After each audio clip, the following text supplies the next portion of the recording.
sinabi kong diretso, diretso. Bahala ka, ikaw din. Wala kang 1,000. Sunod! Matatanda naman!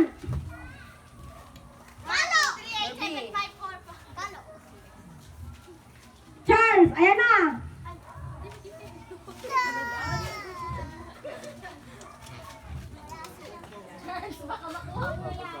Ang galing Teya eh.